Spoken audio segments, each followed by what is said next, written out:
Akibat intensitas hujan yang tinggi dan berlangsung lebih dari 5 jam menyebabkan banjir bandang. Hingga saat ini korban jiwa mencapai 13 orang meninggal dunia dan 6 orang hilang.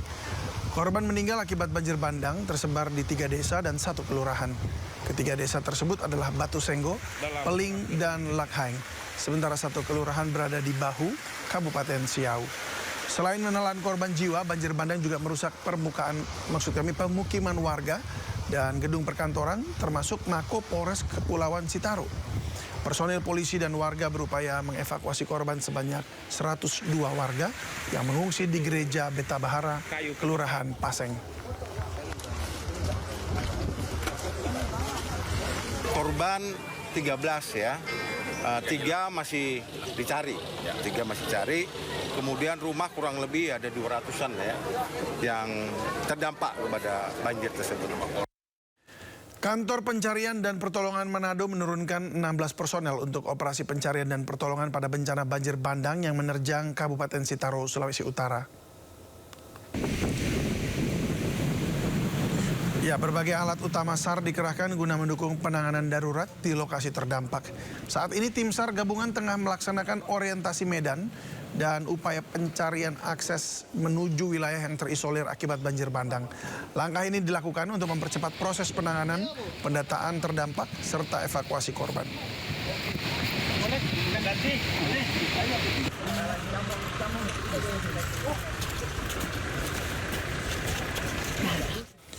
Warga Jorong Tepi Nagari, Kabupaten 50 Kota, Sumatera Barat mendadak gempar. Sebidang sawah milik warga tiba-tiba amblas dan membentuk lubang besar.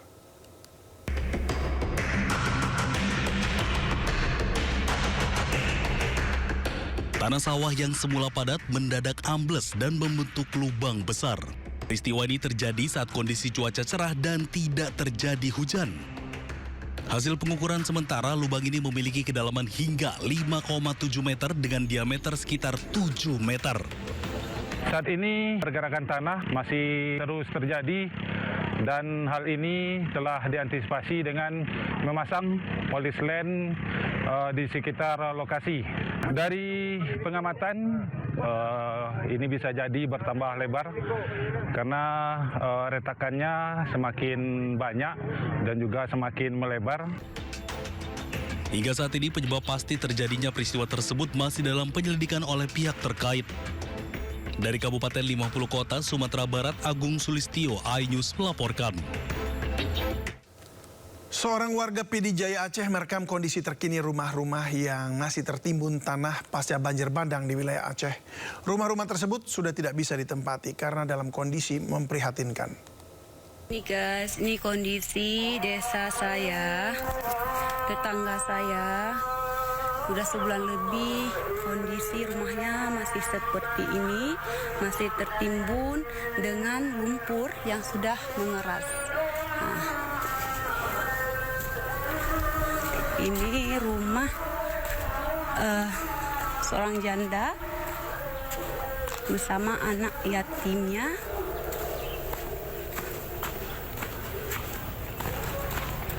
Kondisinya masih sangat menyedihkan. Nah, air di dalamnya masih sangat tinggi. Ini di dalam rumahnya. Nah, orangnya sudah mengungsi. Keluarga diusir dari kuburan Cina Cipinang Besar Selatan, Jatinegara, Jakarta Timur. Petugas gabungan Pemkot dikerahkan untuk mengusir, mengangkat, dan mengeluarkan barang-barang warga. Selama puluhan tahun, pemakaman ini ditempati penghuni liar. Rencananya warga akan direlokasi ke beberapa rusun di kawasan Jakarta Timur. Tercatat 103 kepala keluarga, diantaranya 73 kepala keluarga bersedia untuk direlokasi, sementara 27 keluarga secara sadar pindah. Rencana lahan ini dikembalikan fungsinya untuk pemakaman dan dapat menampung 1.000 lebih makam baru. Kata orang nggak apa-apa. Warga Wonosari, Yogyakarta tertipu oleh oknum yang meminta merobohkan masjid. Perobohan bangunan masjid pun sempat viral di media sosial.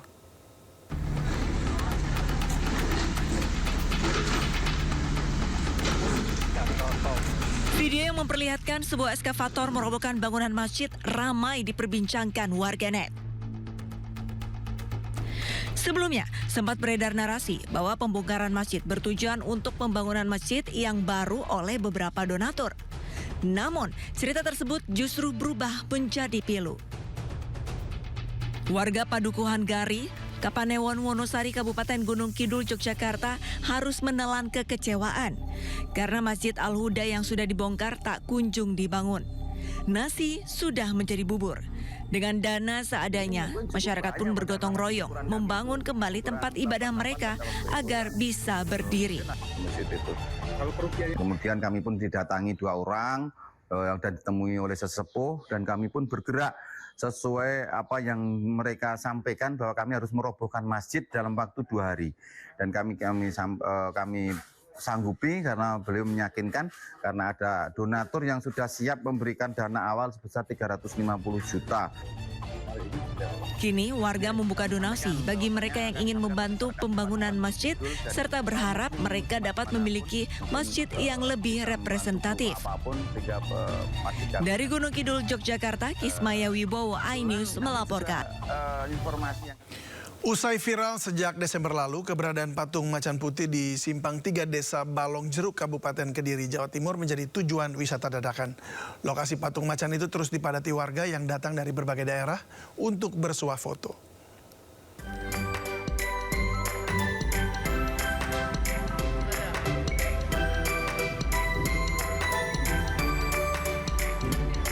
Usai viral sejak Desember lalu, keberadaan patung macan putih di Simpang 3 Desa Balong Jeruk, Kecamatan Kunjang, Kabupaten Kediri, Jawa Timur, kini menjadi tujuan wisata dadakan.